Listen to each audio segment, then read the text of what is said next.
Hello guys, welcome to my YouTube channel. आज मैं आपको एक्सरसाइज 3.2 के क्वेश्चंस 18 बताऊंगी और उसके आगे के क्वेश्चंस भी।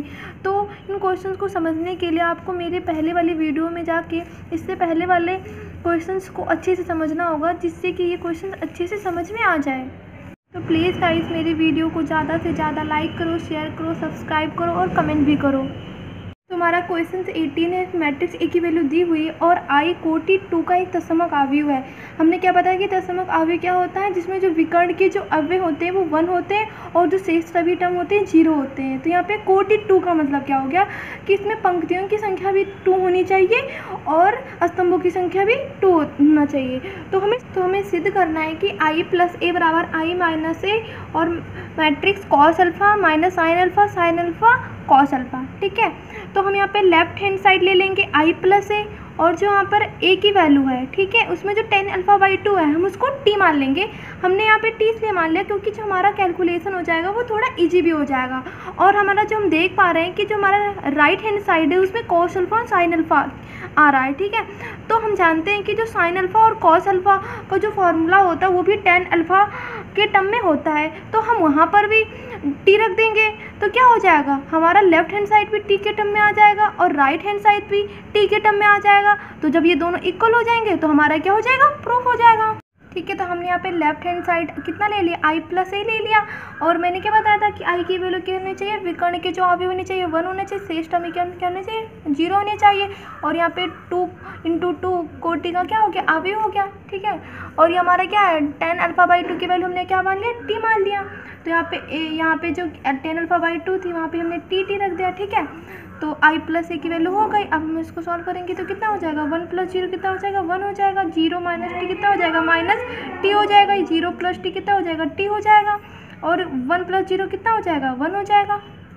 हम ले लेंगे राइट हैंड साइड। ठीक है, राइट हैंड साइड हमारा क्या है, आई माइनस ए और ये क्या है cos alpha minus sine alpha, ये कितना है साइन अल्फा इन, और ये क्या है कॉस अल्फा। ठीक है, तो हमने यहाँ पे तो पहले इसमें क्या है आई माइनस ए, तो हम अलग से पहले तो आई माइनस ए की वैल्यू निकाल लेंगे। ठीक है, तो आई की वैल्यू हमारी क्या है, इतनी है 1 0 0 1 होती है। यहाँ पे माइनस लगा देंगे। ए की वैल्यू हमारी क्या थी, 0 - tan अल्फा बाई 2 थी, tan अल्फा बाई 2 और 0 है। तो हम इसको सॉल्व करेंगे तो कितना आ जाएगा, ये कितना हो जाएगा, 1 - 0 कितना हो जाएगा, 1 हो जाएगा। 0 - tan alpha by 2 minus plus हो जाएगा तो कितना हो जाएगा, tan alpha by 2। 0 - tan alpha by 2 कितना हो जाएगा, -tan अल्फा बाई 2 और कितना है 1 - 0 कितना है 1 है। और हमने क्या माना था, tan अल्फा बाई 2 को टी माना था, तो कितना हो जाएगा 1 टी और ये कितना हो जाएगा -टी और ये कितना हो जाएगा 1 हो जाएगा। अब इस मैट्रिक्स में क्या है कॉस अल्फा साइन अल्फा है, तो हम यहाँ पे कॉस अल्फा बराबर हमारा क्या होता है, tan के रिस्पेक्ट में क्या फार्मूला होता है, 1 - tan square alpha by 2 upon 1 + tan square alpha by 2। ठीक है, तो यहाँ पे 1 हमने यहाँ पे tan अल्फा बाई 2 की वैल्यू क्या मानी थी, टी मानी थी, तो कितना हो जाएगा 1 - टी स्क्वायर हो जाएगा। नीचे कितना हो जाएगा 1 + टी स्क्वायर हो जाएगा। साइन अल्फा का फॉर्मूला कितना होता है, 2 tan alpha by 2 upon 1 + tan square alpha by 2। हमारा tan अल्फा बाई 2 की वैल्यू कितनी है, टी है, कितना हो जाएगा 1 + टी स्क्वायर हो जाएगा। तो हमारा राइट हैंड साइड क्या है, आई माइनस ए कॉस अल्फा साइन अल्फा। ठीक है, अभी हमने क्या निकाला था, आई माइनस ए की वैल्यू निकाली थी, वो हम यहाँ पे पुट कर देंगे। तो कितनी थी 1 टी -टी और 1 निकाली थी हमने। कॉस अल्फा की वैल्यू हमारी कितनी आई थी, 1 - T square upon 1 + T square. Sine alpha की वैल्यू कितनी आई माइनस, यहाँ पे 2t हो जाएगा प्लस टी स्क्वायर हो जाएगा। और साइन अल्फा की वैल्यू प्लस में है तो कितना हो जाएगा 2t upon 1 + T square. Cos alpha की वैल्यू कितनी है 1 - T square upon 1 + T square हो गया। अब हमें क्या करना है, इसको सॉल्व करना है, इसको मल्टीप्लाई करना है। ठीक है, तो हम यहाँ क्या पहली पंक्ति को किससे करेंगे, पहले असम से करेंगे, फिर पहली पंक्ति को दूसरे असम से करेंगे, सेम नीचे वाला भी करेंगे। तो पहली पंक्ति का पहला अवयव क्या है 1 है, तो 1 को किससे करेंगे 1 - T square plus 1 + T square हो जाएगा। बीच में कितना प्लस का निशान आ जाएगा, फिर टी को इससे करेंगे तो 2t + 1 + टी स्क्वायर हो जाएगा। पहली पंक्ति को दूसरे असम से करेंगे तो कितना हो जाएगा 1 × -2t अपॉन 1 + टी स्क्वायर हो जाएगा, प्लस बीच में t × 1 minus t square upon 1 plus t square हो जाएगा। ठीक है, अब दूसरी पंक्ति को पहले सम से करेंगे, तो किससे, माइनस टी को किससे करेंगे, 1 minus t square upon 1 plus t square, बीच में प्लस का निशान आ जाएगा। फिर 1 को किससे करेंगे, 2t upon 1 plus t square से। फिर माइनस टी को किससे करेंगे, minus 2t upon 1 plus t square हो जाएगा, बीच में प्लस हो जाएगा। फिर 1 को किससे करेंगे, 1 minus t square plus 1 upon T square हो जाएगा। सॉरी, यहाँ पे मैंने प्लस लिख दिया था, यहाँ पे माइनस होगा। ठीक है, अब हम इसको सॉल्व करेंगे तो कितना हो जाएगा, 1 minus t square plus 1 plus t square plus 2t square upon 1 plus t square. ये कितना हो जाएगा, minus 2t 1 plus t square plus, अब प्लस टी ब्रैकेट में 1 minus t square upon 1 plus t square. ठीक है, अब ये क्या हो जाएगा, माइनस टी ब्रैकेट में 1 minus t square upon 1 plus t square plus 2t upon 1 plus t square. ये कितना हो जाएगा, माइनस माइनस प्लस हो जाएगा, तो ये कितना हो जाएगा, 2t square 1 plus t square plus 1 minus t square upon 1 plus t square. ठीक है, अब ये क्या पे है, हर जिसकी क्या है, बराबर है, तो कितना हो जाएगा, 1 minus t square plus 2t square upon 1 plus t square. इसमें भी हर बराबर है, तो कितना हो जाएगा, माइनस 2t प्लस, इसमें क्या है, t की इसके अंदर मल्टीप्लाई कराएंगे तो कितना हो जाएगा, t minus T power 3 upon 1 plus t square. इसमें क्या हो जाएगा, ये कितना हो जाएगा, minus T minus minus plus T power 3 plus 2t upon 1 plus t square. ये क्या हो जाएगा, ये 2t square plus 1 minus t square upon 1 plus t square हो जाएगा। तो सॉल्व करेंगे तो कितना हो जाएगा, 1 प्लस 2t स्क्वायर में से एक टी स्क्वायर जाएगा तो कितना हो जाएगा, प्लस टी स्क्वायर और 1 प्लस टी स्क्वायर। ये कितना है, माइनस 2t और ये प्लस टी है तो कितना हो जाएगा, माइनस टी, और इसमें से माइनस टी कॉमन ले लेंगे तो कितना बचेगा, 1, और ये माइनस में है तो 1 प्लस टी स्क्वायर बचेगा, और कितना है, 1 अपॉन 1 प्लस टी स्क्वायर हो जाएगा नीचे।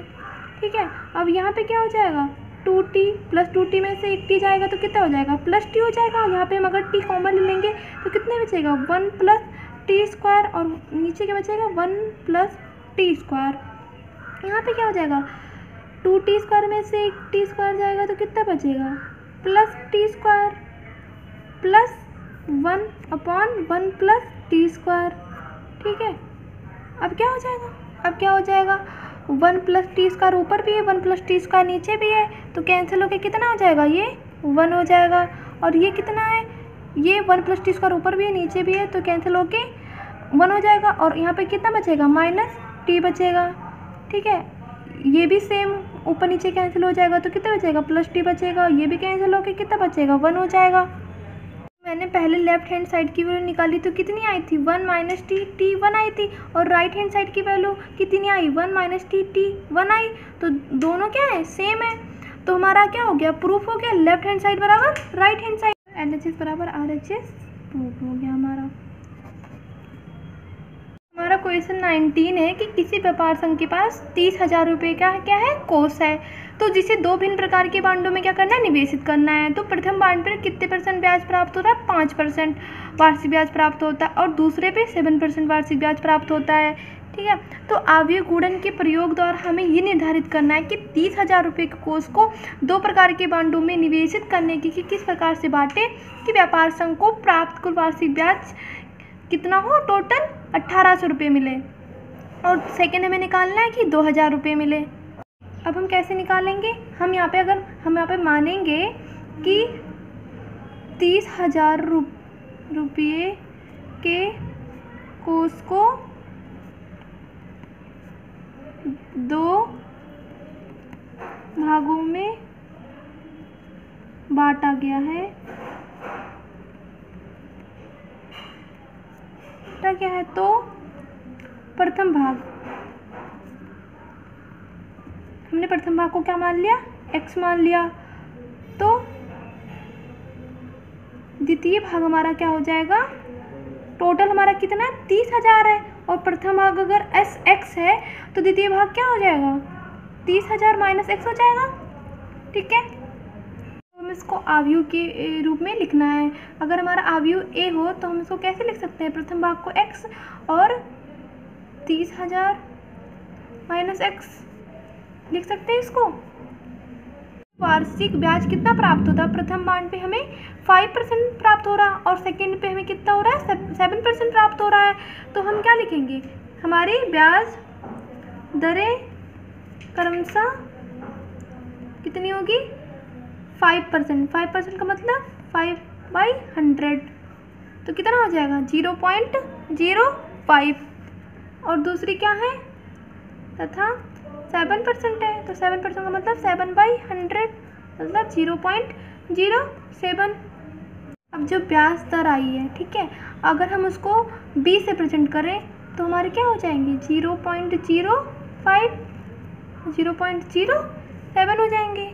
हमें निकालना क्या है कि 30,000 रुपये को उसको 2 प्रकार के बांडों में निवेश करने के लिए किस प्रकार से बांटे कि व्यापार संघ को कुल वार्षिक ब्याज 1800 रुपये प्राप्त हो। ठीक है, तो अब हमारा क्या हो जाएगा कुल ब्याज बराबर हमारा क्या हो जाएगा ए इंटू, हमें गुणनखंड विधि तरह निकालना है तो ए इंटू बी, और हमारा कुल ब्याज हमें कितना प्राप्त हो 1800, और हमारी ए की वैल्यू कितनी आई है एक्स, 30,000 माइनस एक्स हो जाएगा ये, और बी की वैल्यू कितनी आई है 0.05 और कितनी है 0.07। इसको सॉल्व करना है तो हम इसको तो ऐसे ही लिख लेंगे।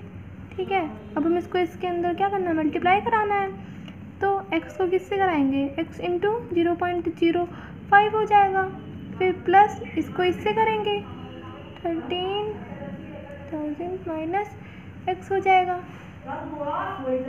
अब इसको इससे करेंगे 0.07 से करेंगे, तो बस हमने इसको सिंपली सॉल्व कर लिया। हमारी एक्स की वैल्यू कितनी आई 15,000 रुपये आ गई, तो हमारा प्रथम भाग कितना आ गया 15,000 हो जाएगा। तो फिर दूसरा भाग कितना हो जाएगा, दूसरा भाग हमारा कितना है 30,000 माइनस 15,000 कितना आया, द्वितीय भाग भी हमारा 15,000 रुपये आया। ठीक है, अतः हमें 1800 रुपये ब्याज पाने के लिए हमें 30,000 को 2 भागों में 15,000 और 15,000 रुपये करने होंगे। ठीक है, ब्याज पाने के लिए रुपये 30,000 को 2 भाग रुपये 15,000 तथा रुपये 15,000 करने होंगे।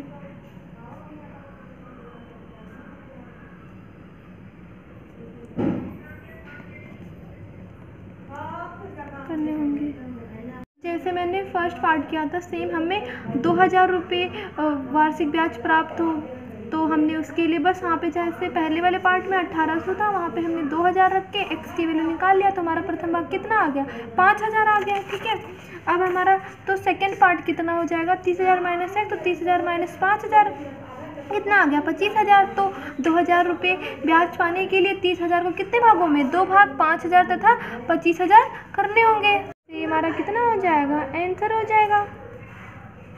क्वेश्चन 20 है कि किसी स्कूल की पुस्तक की दुकान में 10 दर्जन हमारे रसायन विज्ञान की पुस्तक है, 8 दर्जन भौतिक विज्ञान और 10 दर्जन अर्थशास्त्र की पुस्तकें हैं। तो पुस्तकों का विक्रय मूल्य अगर 80 रुपये, 60 रुपये और 40 रुपये प्रति पुस्तक है, तो आव्यूह के बीच के प्रयोग द्वारा हमें ज्ञात करना है कि सभी पुस्तकों को बेचने से दुकान को कितने रुपये प्राप्त होंगे।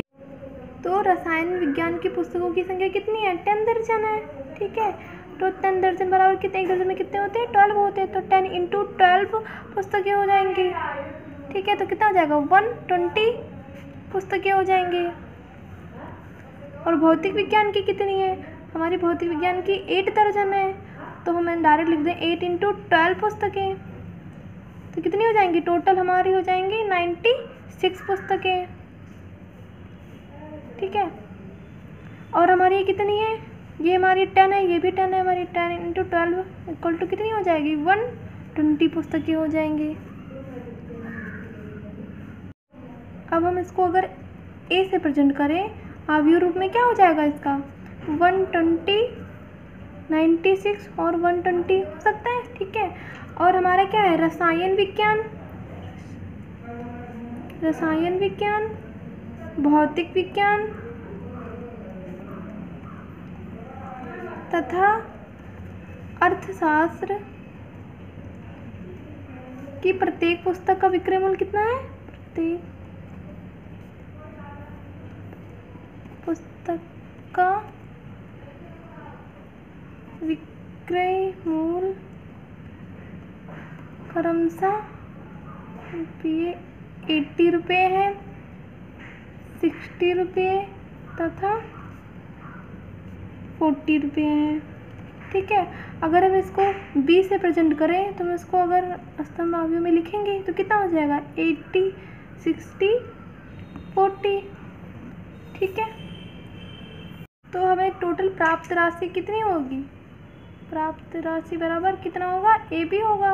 ए की वैल्यू हमारी कितनी है, 120, 96, 120। बी की वैल्यू कितनी है, 80, 60 और 40 है, ठीक है। अब हमें इसको सॉल्व करना है, इन लोगों को मल्टीप्लाई करेंगे तो कितना हो जाएगा, 120 × 80 प्लस 96 को कितने करेंगे, 60 से, प्लस 120 को किससे करेंगे, 40 से करेंगे, ठीक है।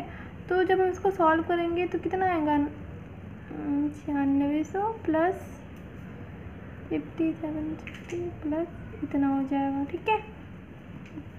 अब ये टोटल हमारा आ जाएगा 20,160, ठीक है। तो अतः ठीक है, अतः जो हमारी कुल प्राप्त राशि जो होगा जाएगी कितनी हो जाएगी, इतना, यही हमारा क्या हो जाएगा, आंसर हो जाएगा। क्वेश्चन 21 है, मान लीजिए x, y, z, w तथा p क्रमशः इतना कोटियों के अवयव हैं, तो py प्लस wy के परिभाषित होने के लिए n की तथा p पर क्या प्रतिबंध है, इसके लिए ऑप्शन दिए हुए हैं, ठीक है। तो हम सबसे पहले क्या करेंगे, कैसे निकालेंगे हम कि कौन सा ऑप्शन सही है। तो पहले हम ये देखेंगे कि p की कोटि क्या है, फिर देखेंगे y की कोटि क्या है। तो py संभव है या नहीं है, अगर संभव है तो कैसे है, ठीक है। और फिर हम देखेंगे w की कोटि क्या है, फिर y की कोटि क्या है, फिर ये दोनों w y संभव है या नहीं है, अगर है तो कैसे है, फिर इन दोनों का योग देखेंगे। तो फिर बस हम ऐसे ही सॉल्व करेंगे। हम इसको सॉल्व कैसे करेंगे, तो सबसे पहले हमने यहाँ पे p की कोटि ले ली, ठीक है। तो p की कोटि हमारी क्या है, p × k है।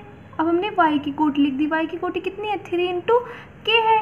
तो हमें क्या निकालना है, py निकालना। py का मतलब क्या हो गया कि अवयव p को अवयव y से क्या कराना है, हमें गुणा कराना है, ठीक है। तो सबसे पहले हम आपको यहाँ पे एक एग्जांपल देके समझा दे रहे हैं। जैसे कि हमारा कोई अवयव a दिया हुआ है, ठीक है, इंटू b बराबर ab, ठीक है। अवयव हमारा a जो है, अवयव a हमने मान लिया जैसे 1 2 3 4 है, ठीक है। और अवयव हमारा क्या है, b कोई 4 5 6 7 8 दिया हुआ है, ठीक है। अब हम इन दोनों को गुणा कराना है। तो पहले हम देखेंगे कि इन दोनों को हम गुणा करा सकते हैं या नहीं करा सकते हैं।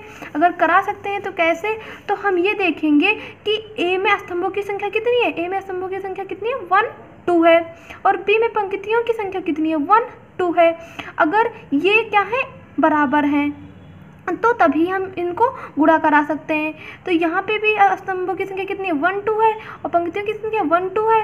तो a में स्तंभों की संख्या बराबर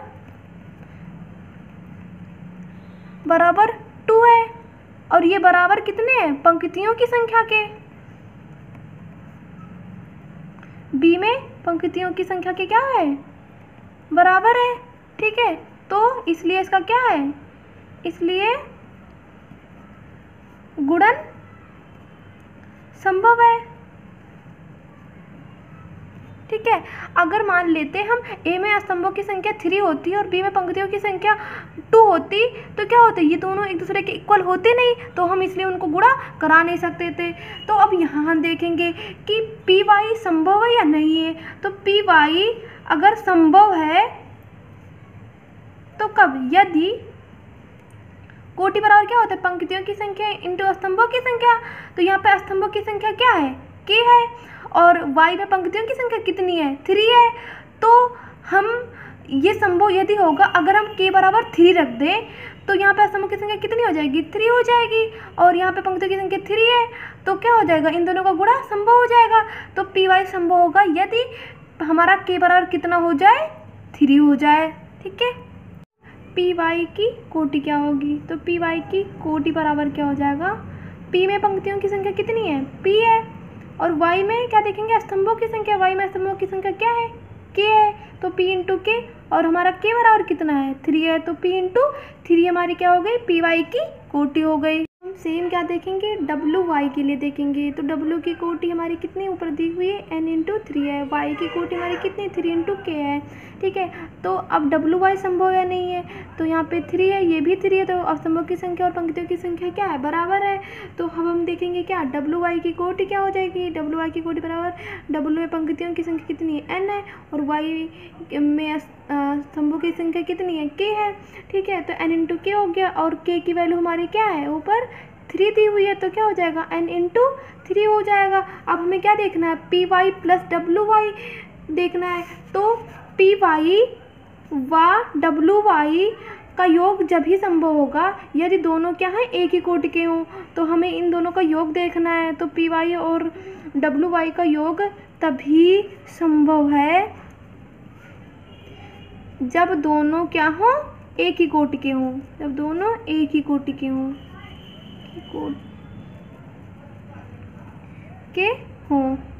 ठीक है, इसका मतलब क्या हो गया, पी वाई की कोटि कितनी है, p इंटू 3 है, और डब्लू वाई की कोटि कितनी है। ठीक है, अब क्या है, पी वाई की कोटि कितनी है, पी वाई की कोटि p इंटू 3 हो गई, डब्लू वाई की कोटि कितनी है, n इंटू 3 हो गई। तो यहाँ से अगर हम कंपेयर करेंगे तो p बराबर कितना हो जाएगा, यहाँ से 3 से n कैंसिल हो जाएगा, तो p बराबर कितना हो जाएगा, हमारा n हो जाएगा। तो हमें क्या देखना है, क्या है, P Y plus W Y क्या है, परिभाषित है यदि p बराबर क्या हो, n आ गया हमारा, और k बराबर हमारा ऊपर कितना आया था, 3 आया था। ठीक है, तो हमारे ऑप्शन क्या क्या दिए हुए थे, k बराबर 3, p बराबर n, एंड ये सारे दिए हुए थे। तो हमारा विकल्प किससे, जो हमारा आंसर आया किससे मैच कर रहा है, ए से, तो क्या हो जाएगा, हमारा ए सही हो जाएगा।